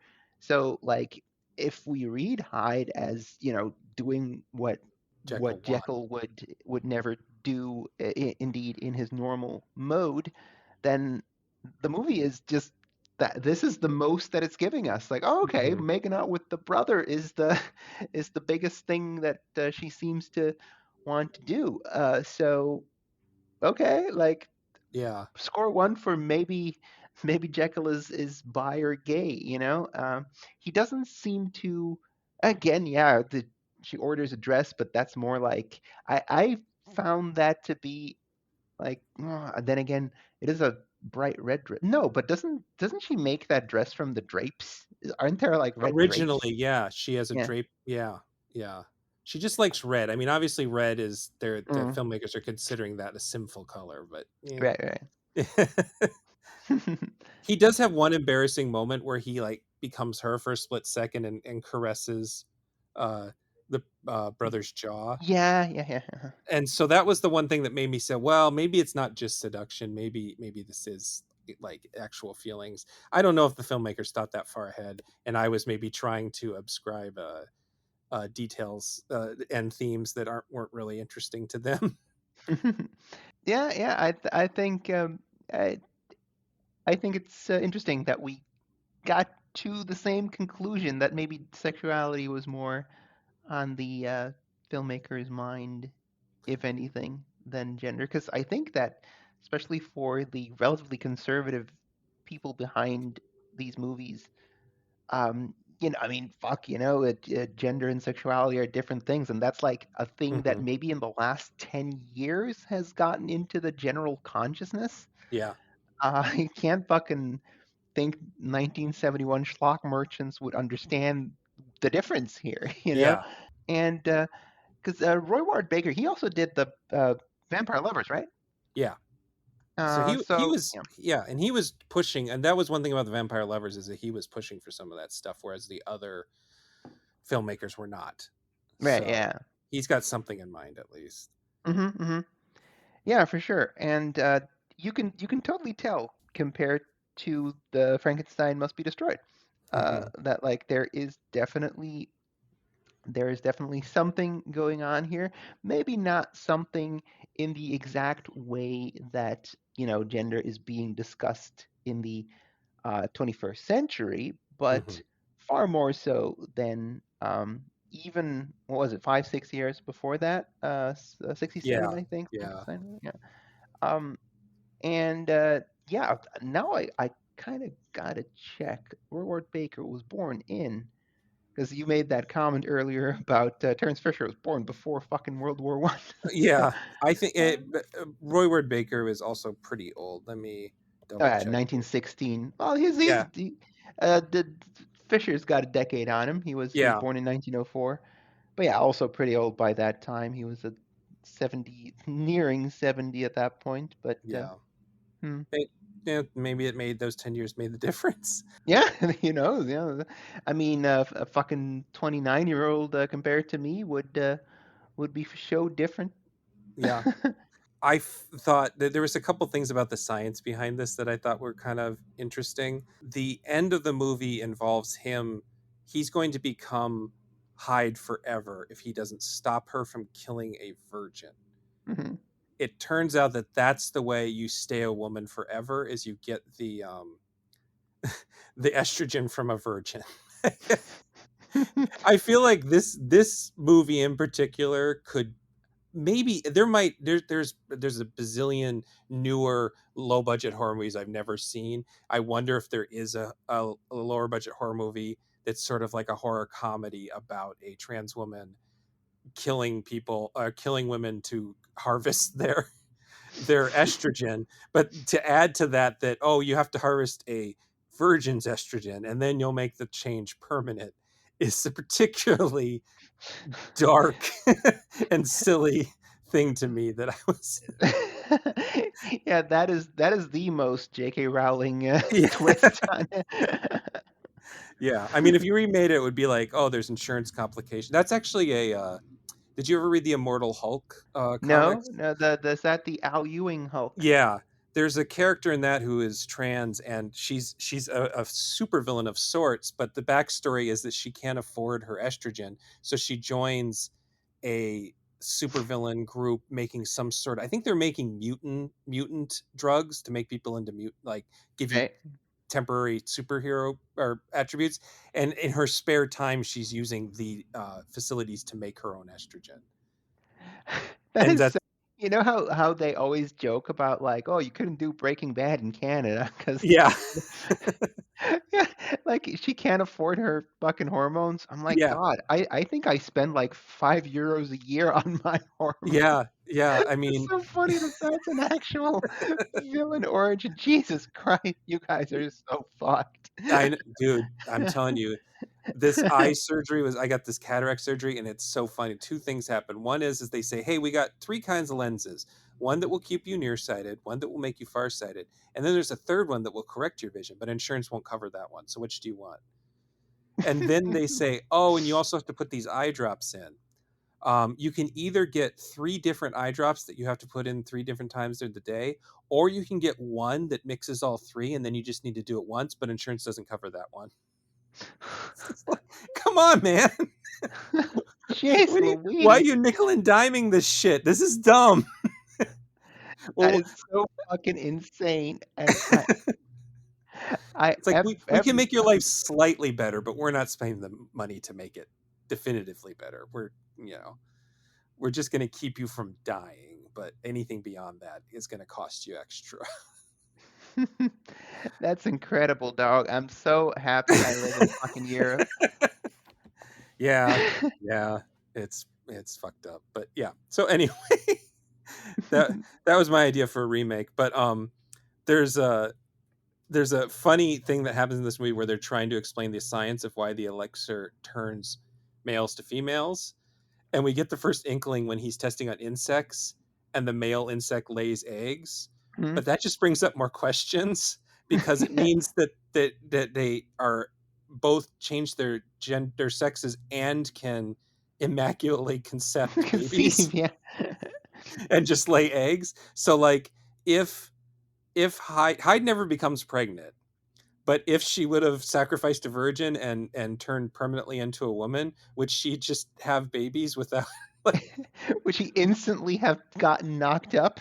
yeah. Like, Is there like was there like some deleted part of a subplot where like, oh, it's because they are male, they have both male and female uh organ, they can make their own babies like frogs or something. yeah, I don't like know if that certain was East African frogs. yeah. Yeah, I don't know, but I thought that was really funny that that's the way. Oh yeah, how we know it's a ladybug? Well, it laid eggs. It's like okay, and then it's like, well, where'd the eggs come from? Wait, you can't just go on with the scene. You got to explain this. I like the fact that the person who figures it out is a blind man because he isn't fooled by the change in appearance. He senses that it's the same person, but Like, then he, but then he won't tell the cops unless he can get some money out of it, and they have well, to threaten. he's hair Yeah, of Birkin hair, so yeah, he cares about about getting paid, dog. yeah. I forgot that Uh, he's hair, that he goes blind because they throw him in lime. I yeah, forgot that part. it took me a Um, second to get that though. I yeah, didn't. I There is thought. there is a '90s straight to video animated Christmas special called Santa's Christmas Crash, which features the voices of Ralph Bates, Martine Beswick, and Louis Viander. Hmm, Just this 26-minute, it looks cheap as hell, Santa special, and it's got three weird. fucking Sister Hyde actors in it. I wonder if it was recorded like all separate, or if it was one of those cases where they could record in the same studio and they got to like hang out with each other. That's what I want to have happened. That would have been so cute. And like, Yeah. oh, do you remember that gender bent Dr. Jekyll we made? Oh, Yeah, Bestwick is in her interview. She talks about how there was full frontal in the script, and she said, uh-huh. I'm not doing that. It's not Hmm. necessary." And that's how you get her butt instead. She takes off a thing, and you see her from the back, and that I was ain't like complaining. no, and that was like what they landed upon. She's like, we're not doing full frontal. I'll do chest and butt, but not not full frontal. And then like the critics that they have on the little documentary, who are all boomer critics, Hmm. are all like, I mean, I feel like if you're gonna have an excuse to show full frontal, a movie about changing gender is a better excuse than most Hammer movies. That is true, I suppose.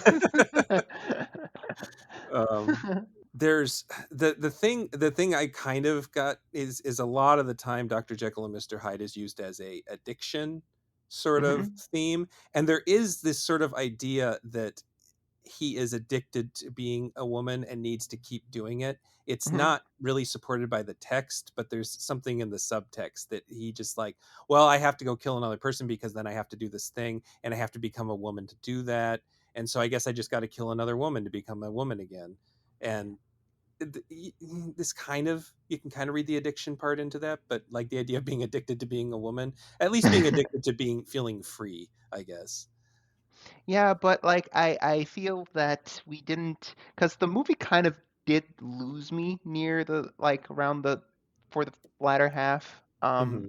because of the sort of lack of indulgence and joy on Sister Hyde's side, Yeah. and the monstrousness towards women Yeah. in the like, obviously she's only doing it to, continue to live. There's no particular reason for her to otherwise go kill women, but it does, plot wise necessitate her to mostly kill women.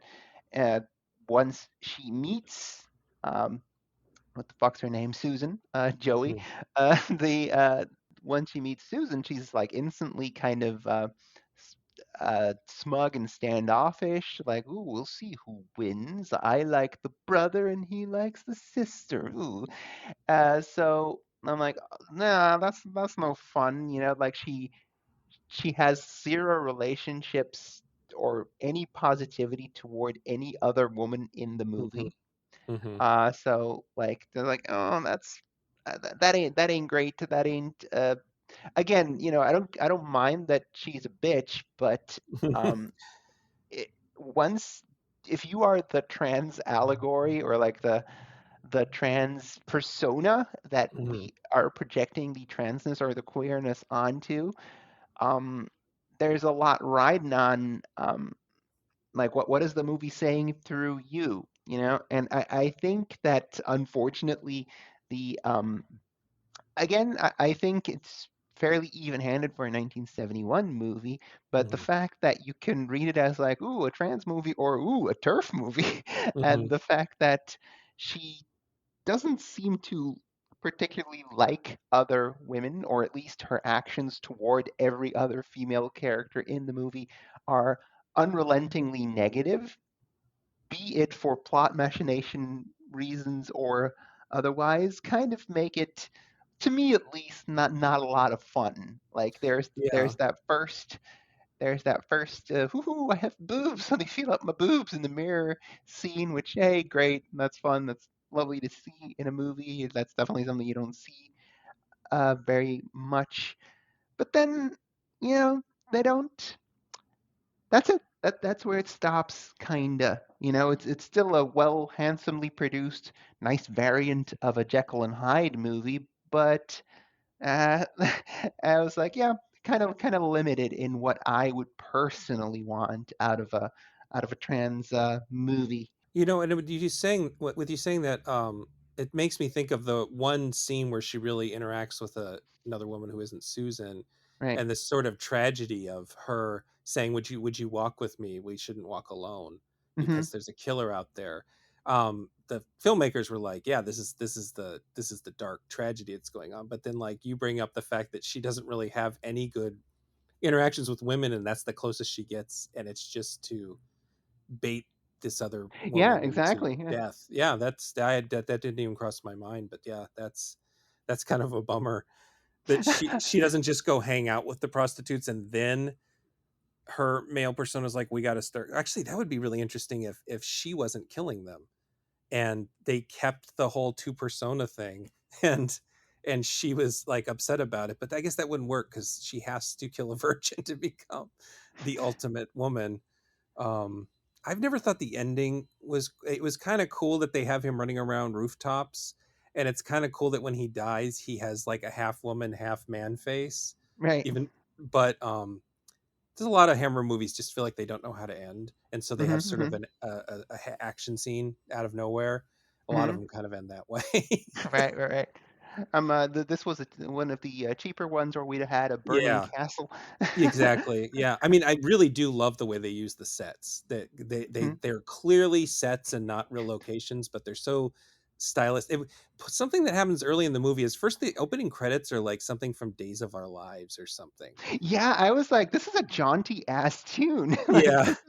this feels like musical theater type of bullshit. Yeah. Well, and then right away we have the one prostitute singing, And so it's Yes. like it feels like Sweeney Todd or something, like Yeah, Sweeney yeah, Todd, yeah. but with Uh-huh. Jack the Ripper. And so it Uh-huh. really kind of throws you off. Apparently, Clemens, the writer, wrote the song that she's singing. It's I called saw Hill that in the Dale. credits. Yeah, yeah. Yeah, he gets credited with that. But she and so that with the very stagey sets, it really does feel like either a stage musical or like one of the cheaper live action Disney movies from the 60s and 70s. Right, right, right. And it The kind gnome mobile. yeah, yeah, it kind of catches you off guard. It's kind of interesting. And the singing does go through the whole movie. I think that Right. that particular character survives. Yeah, yeah, It, she does. Yeah, I yeah. know. I will say the prostitutes have more personality than they do Mhm. in a lot of Jekyll and Hyde or Ripper things I've seen. Usually they're just screaming women in most violent Ripper movies, Right.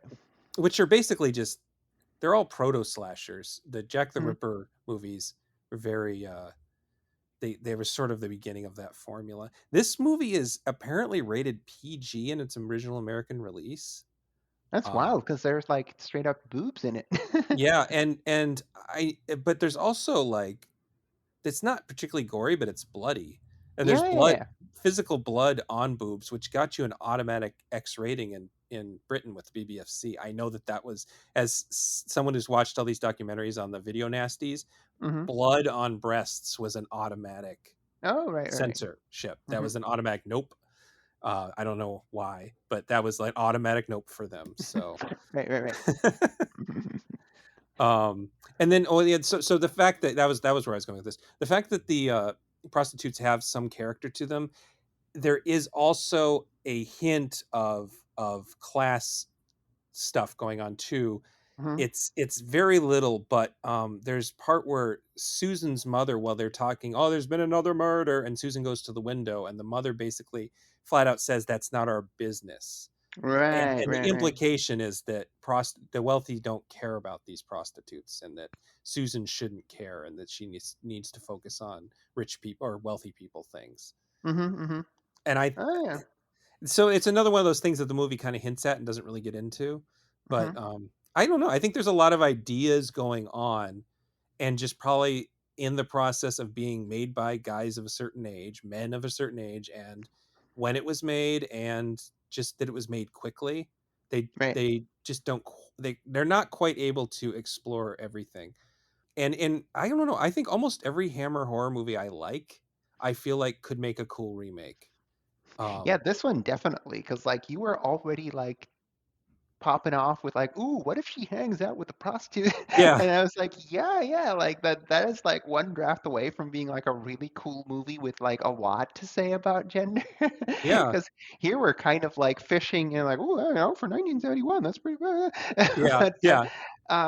and I do want to apologize a bit, Gabe, because uh, you like you apparently I said some shit right now that made you go, "Oh, I hadn't thought of it like that." And I know that you're, you're like, "Oh, I really like this movie," and Well, I'm sitting here like, "Oh, well, you know, it's got some problems." no, I'm not like that though. Like honestly, like a lot of my favorite movies, I understand are really problematic in a way that I should appreciate. So no, that doesn't bother me. I'm just happy you liked it at all, because seeing it this time, again in this context, I think that rewatching these in this context kind of dropped Frankenstein Created Woman and raised this one up, just because I found it more interesting this time. Right, right, right. To the point where it might be my favorite Hammer horror movie is The Devil Rides Out, Hmm. and which is another one I think would make a cool remake. You could make a whole like a good version of Doctor Strange with that material. Okay, Uh, okay. I was but 17 when I saw that, so I barely remember it. it's just cool. It's just cool. I like it. It's very, very Christian and shit, but it's still cool. But I don't know. I think this one is like maybe in my top five. I'd have to sit down, and I don't really want to do that and look through every single one. Maybe if I'm feeling, if my OCD meds aren't working one day and I'm feeling particularly hyper focused on something, I'll do that. I'll just figure out all the ones I've seen and then try to rank them all.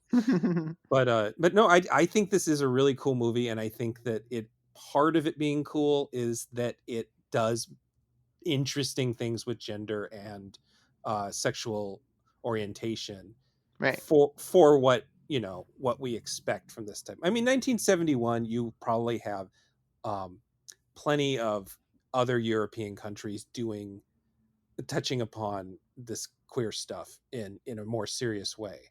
It's Hmm. not like 1971 was completely devoid of this kind of thing, but Hmm. for a Hammer horror film, it's pretty remarkable, I think. Right, right, right. And I think it's worth saying how it fails too. I think it's worth talking about. Hmm. So there's no need to apologize. I mean, if Oh, you just said thank this you. this movie fucking sucks, Gabe, it was ugly and stupid, and I hated Martine Bestwick, and then I would be like a little bit like, oh. Oh. I would never, sir. I mean, you know what it fucking takes for me to like. I mean, by the time this episode is released, I'm sure the one I recorded an episode of my podcast yesterday with Travis. We did Son of the Mask, and Oh that Jesus. yeah, that was a rare movie where the both of us just went, oh, geez, geez Louise, this fucking sucks, you know. This is insulting me with its Yeah, awfulness. so Yeah. so don't worry. A nice, a nicely cool Ralph Bates Martine Beswick 1971 Hammer horror has got to suck pretty hard to reach Son of the Mask levels, you know. Yeah. I have a couple other things, just random notes. I like the camera trick they do at the very beginning when he first turns into her, and that With you the mirror, realize like, it's a mirror, but it's just the two actors are mirroring each other. It's right, two yeah, people. And if you watch it very carefully, they're not quite in time with each other, but you're not thinking of it like the first time you watch the movie. It's like it's a really cool trick. And then also they use hands a lot. So she knows she's turning back into a man because suddenly she'll have his hands on her, yeah. and then the other way around. Sometimes he'll be, because she doesn't need to take it. He starts randomly. I don't remember if that happens in the original story, if he just starts randomly turning into Hyde. But Hmm. yeah, and then he'll suddenly realize he has woman's hands, and he'll have to chase away Susan so she doesn't see the change. And then there's the doctor you're talking about, the one who's investigating, who you thought was going to be the killer. Yeah. There's a part where he's talking, and he has this really weird statue that he's spinning that is a woman leapfrogging a man. Oh yeah, yeah, yeah. And Uh-huh. I was like, this is like a little, they put this in because they're like, oh, this is about the sort of war going on inside Jekyll and Uh-huh. Hyde right now, a woman leapfrogging a man. I thought that was kind of like, I'm sure it's just some dumb statue they had at the studio because they always have to have shit to put on their sets to make it look Right, right. Victorian. Uh-huh. And then I also love that Jekyll comes up with the Hyde name by looking at the newspaper, and it's a total Homer Simpson moment where it's like, "Oh, it's your sister. What's her name? Her name is Hyde." That's pretty much all I got. Like I said, I know that there are other newer movies that probably cover this a lot better, and I just haven't seen them. And I don't know, and I just, again, I don't love covering newer movies on this podcast just because there hasn't been time to like absorb them. So Hmm. like I hear that saw the TV Glow, which I haven't seen. Hmm. I hear a lot of younger trans people really Right, enjoying right. that. And Hmm. then I think that the two of us watch that and maybe we don't get it and then we hurt someone's feelings. So it's like I don't. Yeah, because we're old, you know. Yeah. So I was like, yeah, let's just go back to stuff the like our parents might have seen. Let's take it back that far.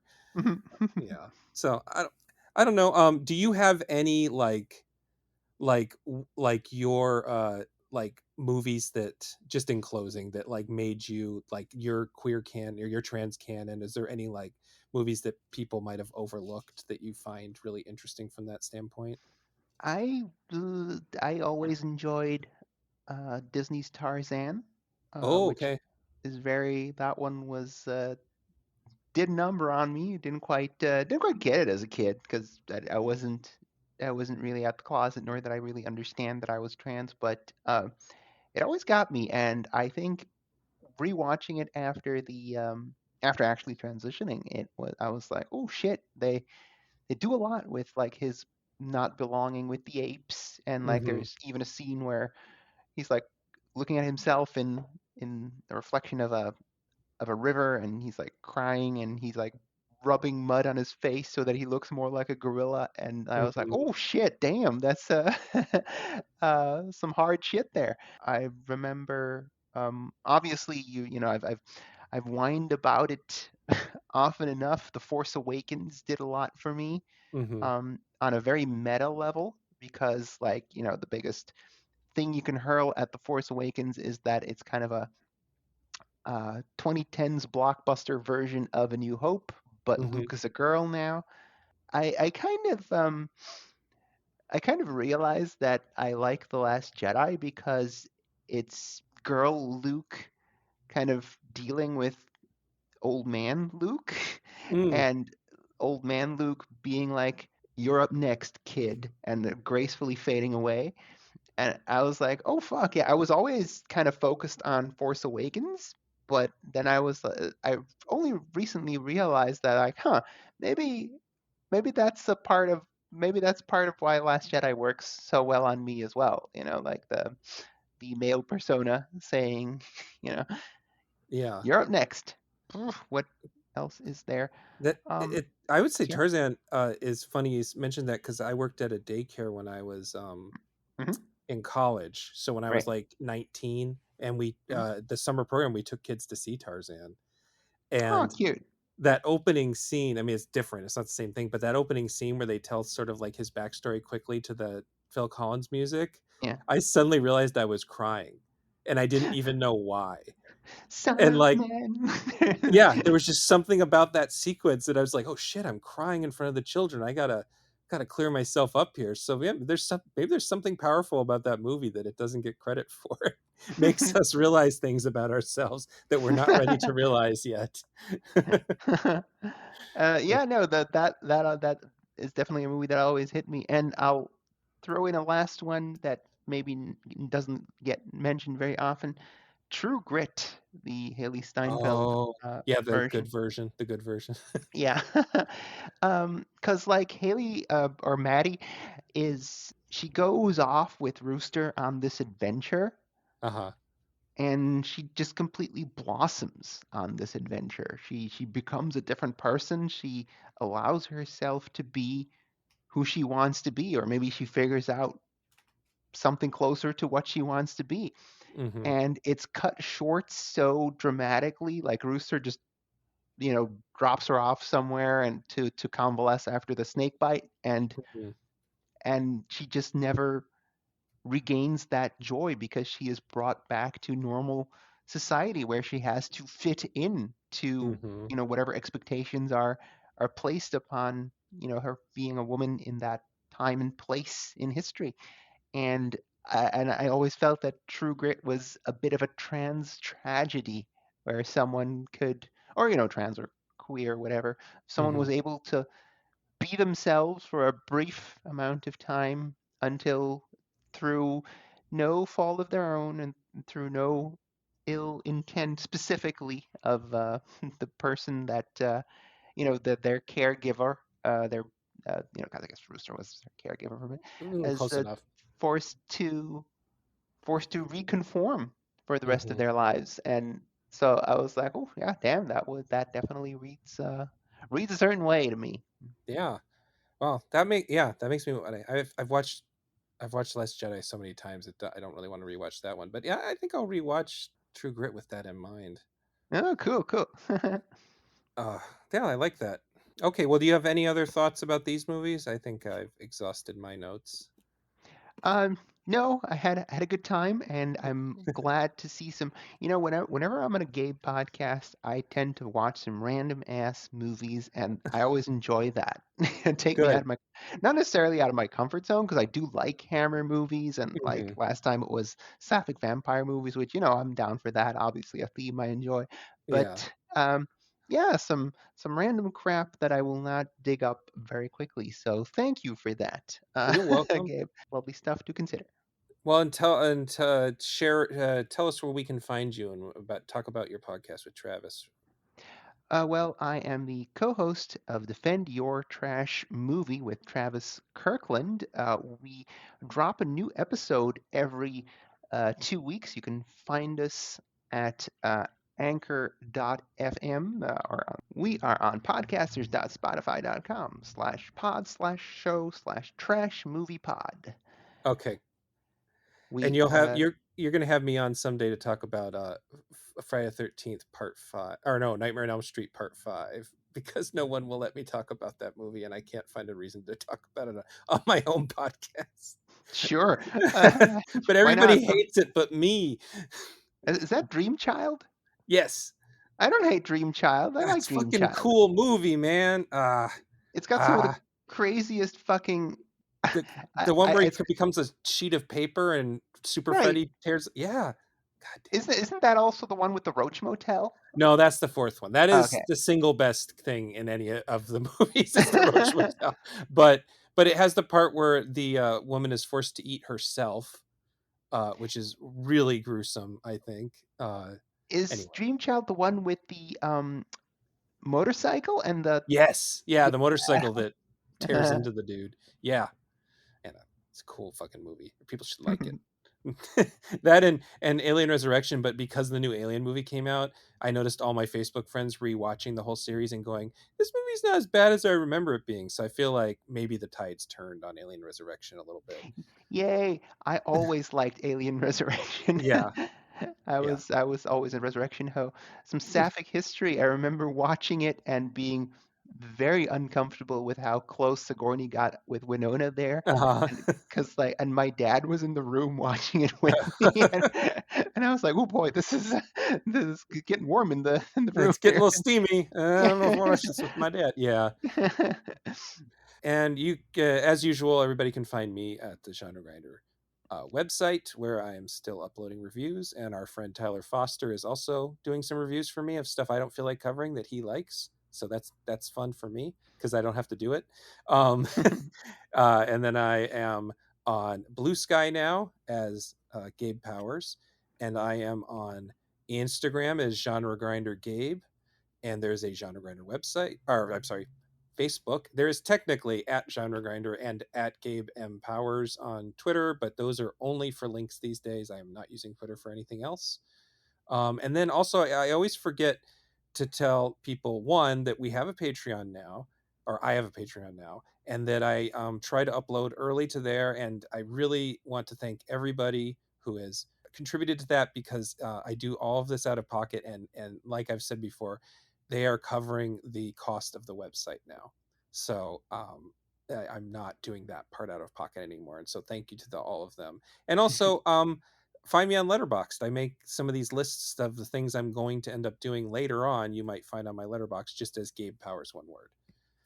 I guess I'm on Blue Sky as well as Manila That's true. Jovovich, and Yeah. on Letterboxd as Luana69. Luana 69. It was 420 I 69. there was either like I just wanted to do Luana, but like Luana was taken, so I was like, whatever. It's either gonna be Luana 420 or Luana 69.